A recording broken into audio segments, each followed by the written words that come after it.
Hi my families, welcome back to my channel lucky life style. போன வீடியோவில் என்ன பார்த்தோம் அப்படின்னா, லக்கி குட்டிக்கு வந்து மொட்டை போடுற வீடியோ தான் பார்த்தோம். இந்த வீடியோவில் என்ன பார்க்க போகிறோம் அப்படின்னா, சண்டே ரொட்டீன் வில்லேஜ் தான் பார்க்க போகிறோம். பாப்பா மேக்ஸிமம் வந்து லீவ் டேஸ் வந்து வேகமாகவே எந்திரிச்சிருவாங்க. கிளைமேட் வேறு கொஞ்சம் ஜில்லுன்னு இருக்குது, மழை தூரிக்கிட்டே இருந்தனால பாப்பா வந்து நல்லா தூங்கிட்டாங்க. பாப்பா கூட சேர்ந்து நாங்களுமே நல்லா தூங்கிட்டோம். ஒரு 8:30க்கு மேலே தான் எழுந்திரிச்சோம். ஹஸ்பண்ட் வந்து வெளியே போய் சாப்பிட்டுக்கலாம் அப்படின்னு சொல்லிட்டாங்க. சரி சொல்லிட்டு எல்லாருமே கிளம்பிட்டு ஒரு 9 o'clock மேலே வெளியே கிளம்பியாச்சு. குட்டீஸ் 2 பேருமே வீட்டில் இருக்கிறத விட வெளியே போகிறது வந்து அவங்களுக்கு ரொம்ப பிடிக்கும். ஏன்னா நான் வீட்டுக்குள்ளேயே வச்சுருக்கிறனால அவங்க வெளியே போனால் நல்லா என்ஜாய் பண்ணுவாங்க. ஆல்ரெடி நான் எல்லா வீடியோலையுமே நான் சொல்லியிருப்பேன், பாப்பா 2 பேத்துக்கும் வெளியே போனால் ரொம்ப பிடிக்கும் அப்படின்னு சொல்லிட்டு. பாப்பா 2 பேருமே பூரி தான் கேட்டிருந்தாங்க. குட்டீஸ் 2 பேத்துக்கு பூரி வாங்கி கொடுத்துட்டு நானும் ஹஸ்பண்ட் வந்து தோசை தான் வாங்கி சாப்பிட்டோம்.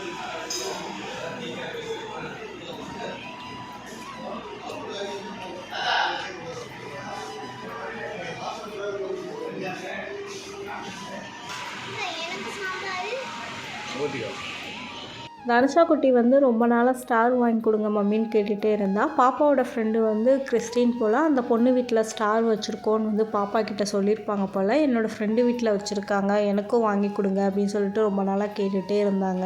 என்னோடய தம்பி வந்து கிறிஸ்மஸ் அன்றைக்கி தான் பிறந்தான். அது பாப்பா வந்து கரெக்டாக வந்து சொன்னால், உன்னோட தம்பிக்கு அன்றைக்கி தானே பர்த்டே, எப்படி நீ செலிப்ரேட் பண்ணுவ, கிறிஸ்மஸ்க்கு வந்து ஸ்டார் வீட்டில் வச்சாதான் வந்து செலிப்ரேட் பண்ண முடியும் அப்படின்னு சொல்லும்போது ரொம்ப ஆச்சரியமாக இருந்தது. பாப்பா ரொம்ப ஆசைப்பட்டு கேட்குறாங்க அப்படின்னு சொல்லிட்டு அவங்க டாடி வந்து வாங்கி கொடுத்துருந்தாங்க.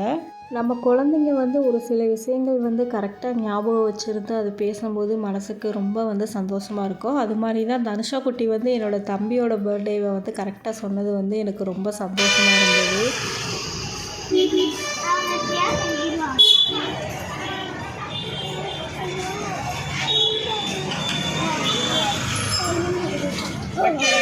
உனக்கு என்ன வேணும்? உனக்கு மஸ்டாரு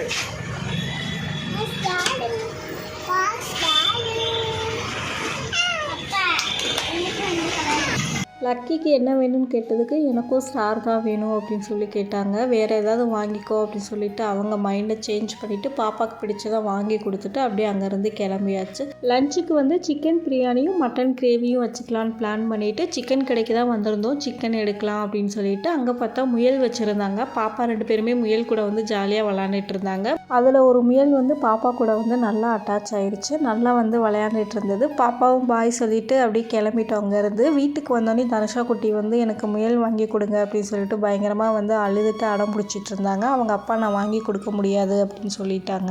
தனுஷா குட்டி வந்து ரொம்ப நேரமாக அழுதுட்டு தான் இருந்தாங்க. என்கிட்டயும் வந்துட்டு மம்மி வாங்கி கொடுங்க அப்படின்னு சொல்லி கேட்டுட்டு இருந்தாங்க. ரொம்ப கஷ்டமாக இருந்தது. பாப்பா ரொம்ப நேரமாக அழுதுகிட்டே இருந்தது. என்னோட தம்பி வந்து பாப்பா என்ன கேட்டாலுமே வாங்கி கொடுத்துருவான். அதுக்கப்புறம் அவங்க மாமாவுக்கு ஃபோன் பண்ணி பாப்பாட்ட கொடுத்ததுக்கப்புறம் எனக்கு முயல் வேணும் மாமா வாங்கி கொடுங்கன்னு கேட்ட ஒரு நிமிஷம்தான் உடனே வந்து என்னோடய சித்தி பையன் வந்து இங்கே தான் இருக்கான், அவனுக்கு கால் பண்ணி கடைக்கு போக சொல்லி அவள் எந்த முயல் கூட விளையாண்டாலும் அந்த முயல் வந்து வாங்கிட்டு வந்து கொடுத்துட்டாங்க.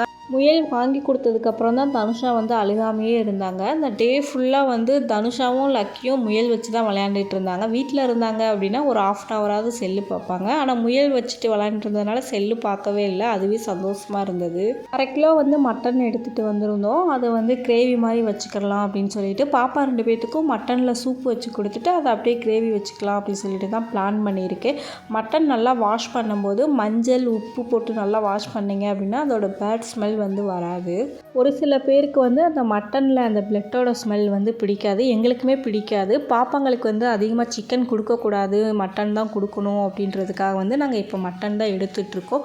ஒரு சில பேருக்கு ஸ்மெல் பிடிக்காதவங்க இருந்தீங்க அப்படின்னா மஞ்சள் போட்டு வாஷ் பண்ணிங்க அப்படின்னா பேட் ஸ்மெல் வந்து வராது. ட்ரை பண்ணி பாருங்கள். கிட்ஸுக்கு வந்து மட்டன் சூப் வந்து எப்படி ரெடி பண்ணலான்னு பார்க்கலாம். சாப்பிடாத குழந்தைங்க கூட நல்லா விரும்பி சாப்பிடுங்க. அதுக்கு ஒரு குக்கரில் வந்து 2.5 ஸ்பூன் நல்லெண்ணெய் சேர்த்துக்கிறேன். பட்டை, கிராம்பு, ஸ்டார் இது நல்லா பொரிஞ்சதுக்கப்புறம் 1 டீஸ்பூன் சீரகம், 1 டீஸ்பூன் மிளகு சேர்த்துக்கோங்க. மிளகு சீரகம் நல்லா பொரிஞ்சதுக்கப்புறம் நான் வந்து மட்டன் தான் சேர்க்க போகிறேன். நீங்கள் பெரியவங்களுக்கு செய்கிறீங்க இல்லை உங்கள் கிட்ஸு வந்து வெங்காயம் தக்காளி இதோட டேஸ்ட்டு வந்து பிடிக்கும் அப்படின்றவங்க வந்து ஒரு 15 போல் சின்ன வெங்காயம், அது கூட 4 பல் பூண்டு வந்து தட்டி சேர்த்துக்கோங்க. ஒரு பெரிய சைஸ் தக்காளி கட் பண்ணி சேர்த்துட்டு நல்லா வதங்கினதுக்கப்புறம் மட்டன் வந்து சேர்த்துக்கோங்க. மட்டன் சூப்புக்கு தேவையான அளவு சால்ட்டு சேர்த்து 1 டீஸ்பூன் வந்து இஞ்சி பூண்டு பேஸ்ட்டு சேர்த்துருக்கேன். இஞ்சி பூண்டோட ரா ஸ்மெல் போகிற வரைக்கும் நல்லா மிக்ஸ் பண்ணிக்கோங்க. உங்கள் கிட்ஸு வந்து நல்லா காரமாக சாப்பிடுவாங்க அப்படின்னா நீங்கள் இஞ்சி பூண்டோட ராஸ்மல் போனதுக்கப்புறம் 1.5 டீஸ்பூன் வந்து மிளகுத்தூள் வந்து சேர்த்துக்கோங்க. டேஸ்ட்டு வந்து இன்னும் சூப்பராக இருக்கும். கடையில் வாங்கின மிளகுத்தூள் வந்து சேர்க்காதீங்க. வீட்டில் நீங்கள் அரைச்சி பொடி பண்ணி வச்சுருந்தீங்க அப்படின்னா அது வந்து 1.5 டீஸ்பூன் வந்து சேர்த்துக்கோங்க. என்னோடய பாப்பாவுக்கு வந்து நான் எதுவுமே சேர்க்கலை. ஏன்னா இப்போ தான் அவங்களுக்கு கொடுத்து பழகுறனால காரமாக கொடுத்தோம் அப்படின்னா சாப்பிட மாட்டாங்க. கொஞ்சம் கொஞ்சமாக கொடுத்து பழகிக்கலாம் அப்படின்னு சொல்லிட்டு நான் எதுவுமே சேர்க்கலை. 1 டீஸ்பூன் வந்து மஞ்சத்தூள் சேர்த்துருக்கேன். மட்டன் மூழ்கிற அளவுக்கு மட்டும் தண்ணி சேர்த்துக்கிட்டிங்க அப்படின்னா சூப்பு வந்து டேஸ்ட்டாக இருக்கும். எக்ஸ்ட்ரா தண்ணி சேர்த்துக்கிட்டிங்க அப்படின்னா வந்து டேஸ்ட்டே வந்து மாறிடும். நல்லா தண்ணி கொதித்து வந்ததுக்கப்புறம் ஒரு 1/2 டீஸ்பூன் வந்து நான் பெருங்காயம் சேர்த்துக்கிறேன். கிட்ஸுக்கு கொடுக்குறனால நீங்கள் தேவைன்னா சேர்த்துக்கோங்க, வேணான்னா நீங்கள் ஸ்கிப் பண்ணிக்கோங்க. ஃபைனலாக கொத்தமல்லி தழை தூவிட்டு ஒரு 6 விசில் விட்டு எடுத்தீங்க அப்படின்னா சூப்பரான சூப்பு வந்து ரெடி ஆயிரும். நீங்கள் ஃபஸ்ட் டைம் வந்து கிட்ஸுக்கு மட்டன் சூப் செஞ்சு கொடுக்குறீங்க அப்படின்னா இந்த மாதிரி ட்ரை பண்ணி செஞ்சு கொடுங்க. வேணான்னு சொன்னாமல் குழந்தைங்க எல்லாமே நல்லா விரும்பி சாப்பிடுவாங்க.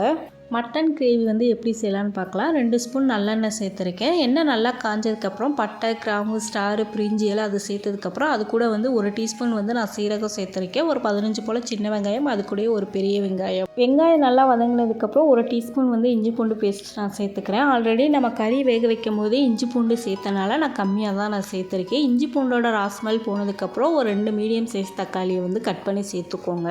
தக்காளி வேகிறதுக்காக கொஞ்சமாக வந்து சால்ட்டு சேர்த்துருக்கேன். நல்லா தக்காளி வதக்கி விட்டுக்கோங்க. மட்டன் குழம்புக்கு வந்து வெங்காயம் தக்காளி நல்லா வதங்கினா தான் டேஸ்ட்டு வந்து நல்லாயிருக்கும். நல்லா மூடி போட்டு வேக வச்சுக்கோங்க.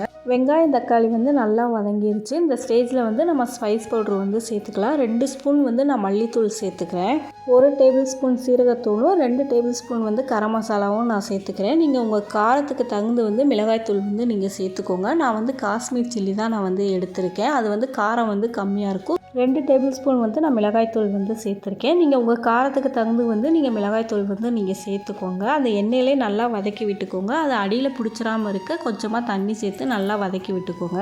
ஒரு சில பேர் வந்து மட்டன் குழம்புக்கு வந்து வெளியே மட்டன் குழம்பு பொடி வாங்கி யூஸ் பண்ணுறீங்க அப்படின்னா நீங்கள் எந்த ஸ்பைஸ் பவுடருமே நீங்கள் சேர்க்க வேண்டாம். நீங்கள் மட்டன் குழம்பு பொடி மட்டும் சேர்த்தா போதும். அதுவே டேஸ்ட்டு வந்து நல்லாயிருக்கும். ஒரு சில பேர் வந்து என்ன பண்ணுவாங்க அப்படின்னா வீட்டிலே வந்து தனி மிளகாய் தூள் வந்து அரைச்சி வச்சுருப்பாங்க. அதை சேர்த்து வந்து மட்டன் குழம்புக்கோ சிக்கன் குழம்புக்கோ வந்து யூஸ் பண்ணுவாங்க. அப்படி சேர்த்து பண்ணுறவங்க இருந்தீங்க அப்படின்னா நீங்கள் ஸ்பைஸ் பவுடர்லாம் சேர்த்ததுக்கப்புறம் 1 டேபிள் ஸ்பூன் வந்து நீங்கள் தனி மிளகாய் தூள் சேர்த்துக்கிட்டிங்க அப்படின்னா வந்து டேஸ்ட்டு சூப்பராக இருக்கும். ஒரு சில பேருக்கு வந்து மிளகாய் தூள், மல்லித்தூள், சீரகத்தூள் பிடிக்கல அப்படின்னா நீங்கள் வீட்டில் அரைச்ச தனி மிளகாய் தூள் தான் நீங்கள் சேர்க்க போகிறீங்க அப்படின்னா நீங்கள் 3 டேபிள் ஸ்பூன் வந்து தனி மிளகாய் தூள் வந்து சேர்த்துக்கோங்க.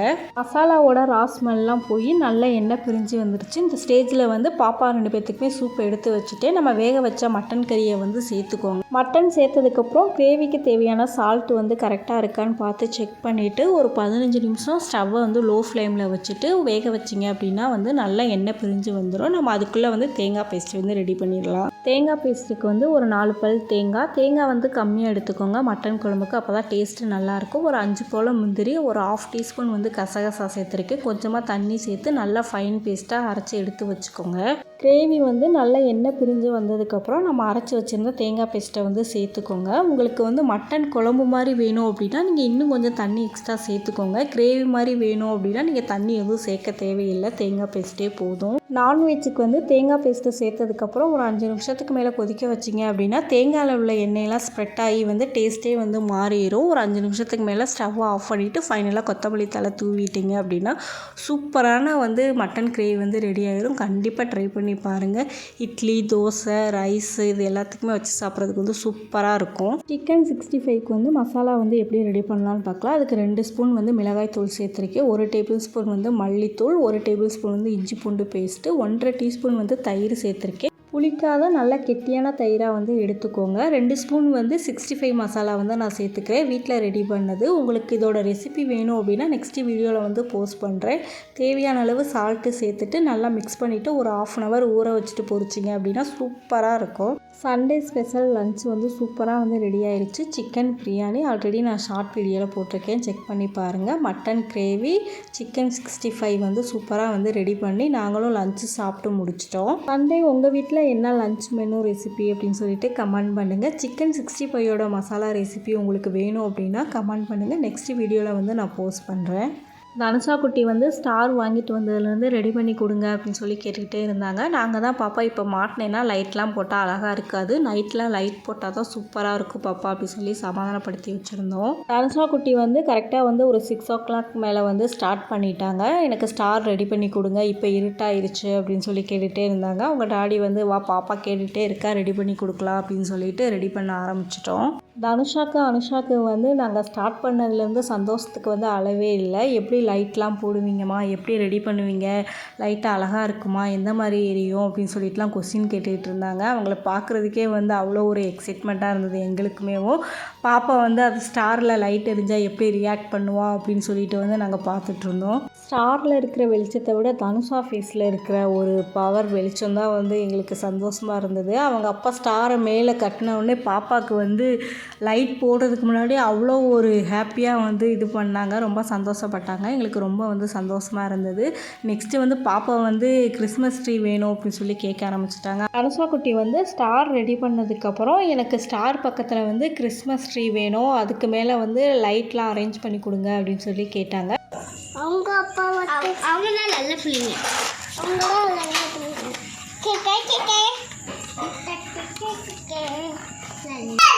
எங்கள் வீட்டில் வந்து கிறிஸ்மஸ் ட்ரீ மாதிரி ஒரு செடி இருக்கும்ல, அந்த செடி வந்து எங்கள் வீட்டில் இருந்தது. தனுஷாங்க டாடி வந்து அந்த செடியிலே வந்து நம்ம லைட்லாம் செட் பண்ணி அரேஞ்ச் பண்ணிட்டோம் அப்படின்னா கிறிஸ்மஸ் ட்ரீ மாதிரி இருக்கும், ஸ்டார் பக்கத்தில் வந்து வச்சு ரெடி பண்ணிடலாம் அப்படின்னு சொல்லிட்டு பிளான் பண்ணியிருந்தோம். கரெக்டாக வந்து அதை எடுத்து லைட்லாம் செட் பண்ணிவிட்டு பார்த்தா சூப்பராக இருந்தது. எங்களால் முடிஞ்ச அளவுக்கு வந்து நாங்கள் ட்ரை பண்ணோம். உங்களுக்கு பிடிச்சிருக்கா இல்லையா அப்படின்னு சொல்லிட்டு கண்டிப்பாக கமெண்ட் பண்ணுங்கள்.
முயல் வாங்கிட்டு வந்ததுலேருந்து எதுவுமே சாப்பிடவே இல்லை. நம்ம பக்கத்தில் போனால் கூட நம்ம ஏதோ பண்ண போகிறோம் அப்படின்னு சொல்லிட்டு அது தூரமாக வந்து ஓடிட்டு இருந்தது. ரொம்ப பாவமாக இருந்தது காலையிலேருந்து சாப்பிடாமல் இருக்கிறது. கடையில் வந்து கூண்டுக்குள்ளே வந்து வச்சுருந்தாங்க. அது கூட வந்து 2 முயல் வந்து எக்ஸ்ட்ரா இருந்தது. அது கூட இருந்தனால அது பிரிச்சுட்டு வந்தனால கொஞ்சம் தனியாக ஃபீல் பண்ணுதோ என்னமோ சொல்லிட்டு ரொம்ப கஷ்டமாக இருந்தது. பாப்பா கூட சொல்லலாம் போய் விட்டுருவோமா, பாவம் எதுவும் சாப்பிட மாட்டேங்குது அப்படின்னு சொல்லிட்டு தனுஷா குட்டி கூட சொல்லிகிட்டு இருந்தாங்க. வீட்டில் வந்து வாழை மரம் இருந்தது. என்னோடய ஹஸ்பண்ட் தான் சொன்னாங்க வாழை இலை கொடுத்தா நல்லா சாப்பிடும் அப்படின்னு சொல்லிட்டு. அதுக்கப்புறம் வாழை இலையை கட் பண்ணி கொடுத்ததுக்கப்புறம் நல்லா சாப்பிட்டுச்சு. அதுக்கப்புறம் தான் திருப்தியாக இருந்தது எங்களுக்கு.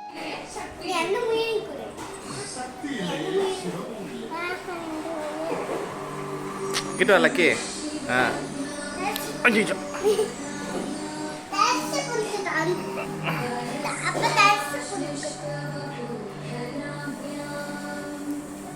நமக்கேவும் நம்ம வீட்டில் இருந்துட்டு எங்கேயாவது ஃபங்க்ஷனுக்கு நம்ம ரிலேட்டிவ் வீட்டுக்கு போனாலோ இல்லை எங்கேயாவது ஸ்டே பண்ணுற மாதிரி இருந்தாலும் நமக்கே ஒரு இடத்துல இருந்து இன்னொரு இடத்துல படுத்தா வந்து தூக்கம் வராது. அதே மாதிரி தான் அதுக்குமே ஃபீல் பண்ணியிருக்கு போல். ரொம்ப நேரமாக வந்ததுலேருந்து ஒரு இடத்துல வந்து உட்காந்துட்டே இருந்தது. அது பார்க்குறதுக்கே ரொம்ப பாவமாக இருந்தது. ஒரு 5 to 6 ஹவர்ஸ்க்கு அப்புறம் தான் எங்களோடய வந்து பழகுறதுக்கு ஆரம்பிச்சிச்சு. அதுக்கு முன்னாடி வந்து பயந்துக்கிட்டே நடுங்கிட்டே நின்றுருந்தது. பாப்பா 2 பேருமே மடியில் தூக்கி வச்சுட்டு நல்லா விளையாண்டுட்டு இருந்தாங்களா, அவங்களோட வந்து நல்லா அட்டாச் ஆகிருச்சு. தக்காளி, கேரட்டு, முட்டைக்கோஸ் இதெல்லாம் கொடுத்தோம். நல்லா சூப்பராக வந்து சாப்பிட்டுட்டு இப்போ அமைதியாக உட்காந்துருக்காங்க.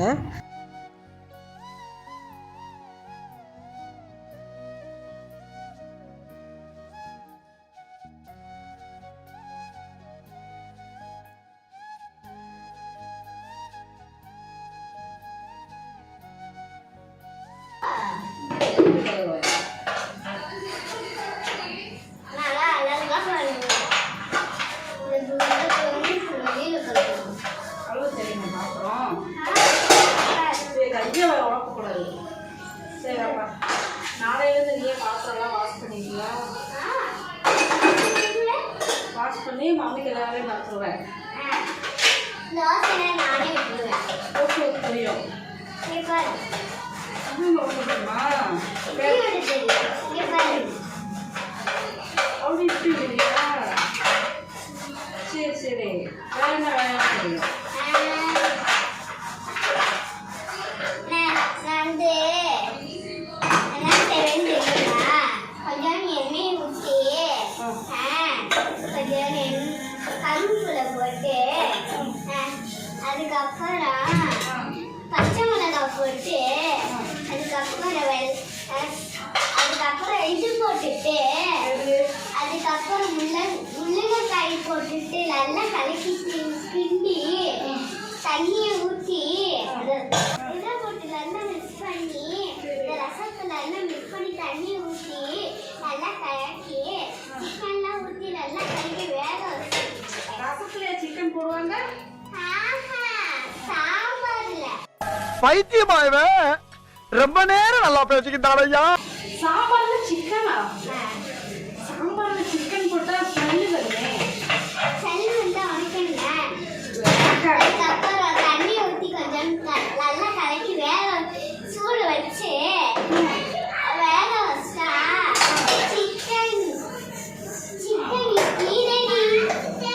சிக்கன் இட்லியா? மதியம் லஞ்சு சாப்பிட்டது போக மட்டன் கிரேவி, ஒயிட் ரைஸ், ரசம் இதெல்லாமே மீதமாக இருந்தது. அதை வச்சு நைட்டு டின்னர் சாப்பிட்டுக்கலாம் அப்படின்னு சொல்லி பிளான் பண்ணியாச்சு. ஹஸ்பண்ட்க்கும் பாப்பாவுக்கும் மட்டன் கிரேவி வச்சு தோசை ஊற்றி கொடுத்துட்டு நான் வந்து ஒயிட் ரைஸ் வச்சு மட்டன் கிரேவி, ரசம் இதெல்லாம் வச்சு சாப்பிட்டுட்டோம். மீதம் உள்ள எல்லாத்தையுமே நைட்டே வந்து எங்கள் டேனுக்கு வந்து பிரட்டி போட்டு அதுக்கு சாப்பாடு கொடுத்துட்டு பாத்திரம் எல்லாத்தையுமே நைட்டே வந்து நான் வாஷ் பண்ணி வச்சுருவேன். நைட் வாஷ் பண்ணி வச்சுட்டோம் அப்படின்னா காலையில் எழுந்திரிச்சு குட்டீஸை வந்து ஸ்கூல் கிளப்புறதுக்கு வந்து டைம் கரெக்டாக இருக்கும். இல்லைன்னா பாத்திரம் எல்லாம் வாஷ் பண்ணிவிட்டு கிச்சன்லாம் க்ளீன் பண்ணுறதுக்கே ஒரு 1 hour கிட்ட ஆயிரும். அதுக்கப்புறம் தான் நம்ம சமைச்சு பாப்பாங்களுக்கு வந்து கொடுக்குற மாதிரி இருக்கும். நைட்டே நம்ம கிச்சன் எல்லாம் க்ளீன் பண்ணி வச்சுட்டு தூங்கணும் அப்படின்னா காலையில் வந்து நம்ம குக்கிங் ஒர்க்கை ஸ்டார்ட் பண்ணுறதுக்கு வந்து கரெக்டாக இருக்கும். நம்மளும் ரிலாக்ஸாக வந்து சமையல் வேலையை வந்து ஸ்டார்ட் பண்ணலாம். நான் வந்து டெய்லியுமே நைட்டு தூங்குறதுக்கு முன்னாடி யூஸ் பண்ண பாத்திரம் எல்லாத்தையுமே வாஷ் பண்ணி வச்சுட்டு கிச்சன் எல்லாம் க்ளீன் பண்ணி கவுண்டர் டாப்லாம் க்ளீன் பண்ணி வச்சுட்டு தான் நான் தூங்குவேன். என்னால் முடியல, உடம்புக்கு சரியில்லை அப்படின்னா மட்டும்தான் வந்து பாத்திரம் எல்லாத்தையுமே போட்டு வச்சுட்டு காலையில் எந்திரிச்சு பாத்திரத்தை வாஷ் பண்ணிட்டு தான் என்னோடய கிச்சன் ஒர்க் வந்து நான் ஸ்டார்ட் பண்ணுவேன். டெய்லியுமே வந்து நான் கேஸ் எடுப்பு வந்து டீப் கிளீனிங் வந்து பண்ண மாட்டேன், பண்ணவும் முடியாது. ஏன்னா வந்து நமக்குமே டயர்டாக இருக்கும். எப்படா வந்து போய் தூங்குவோம், சமைச்சு முடிச்சுட்டு குழந்தைங்களுக்கு சாப்பாடு கொடுத்துட்டு எப்போ போய் வந்து தூங்க ஆரம்பிப்போம் அப்படின்ற மாதிரி தான் இருக்கும். நான்வெஜ் எடுத்து சமைச்சிருக்கோம் அப்படின்னா கண்டிப்பாக வந்து கேஸ் எடுப்பை டீப் கிளீனிங் பண்ணிடுவேன். பால் குழம்பு ஏதாவது சிந்திருச்சு அப்படின்னா அது கையோடு வந்து க்ளீன் பண்ணிடுவேன். இந்த மாதிரி தான் நான் பண்ணுவேன். ஆனால் வாரத்துக்கு ஒரு தடவை வந்து கிச்சன் எல்லாத்தையும் கவுண்டர் டாப் எல்லாம் டீப் கிளீனிங் பண்ணால் தான் எனக்கு வந்து திருப்தியாகவே இருக்கும். இந்த வீடியோ பார்க்குற ஒரு சில பேருக்கு வந்து கிச்சன் க்ளீனிங் வந்து மோட்டிவேட்டடாக இருக்கும்னு நான் நினைக்கிறேன். கிச்சன் மட்டும் இல்லை, நம்ம யூஸ் பண்ணுற பிளேஸையும் நம்ம சுத்தமாக வச்சுக்கிட்டோம் அப்படின்னா நமக்கும் நல்லது, நம்ம சுற்றி இருக்கிறவங்களுக்கும் ரொம்ப நல்லது. நம்ம பண்ணுறதை பார்த்துட்டு நம்ம குழந்தைங்களுமே ஒரு சில நல்ல விஷயங்கள் வந்து நம்ம சொல்லித்தராமலே வந்து கற்றுக்கிடுவாங்க. கண்டிப்பாக அந்த வீடியோ வந்து எல்லாருக்கும் ரொம்ப பிடிக்கும் அப்படின்னு நான் நினைக்கிறேன். இந்த வீடியோ பிடிச்சிருந்தால் லைக் பண்ணுங்கள், ஷேர் பண்ணுங்கள், சப்ஸ்கிரைப் பண்ணுங்கள். நெக்ஸ்ட்டு ஒரு இன்ட்ரெஸ்டான வீடியோவில் பார்க்கலாம். தேங்க்யூ ஃபார் வாட்சிங்.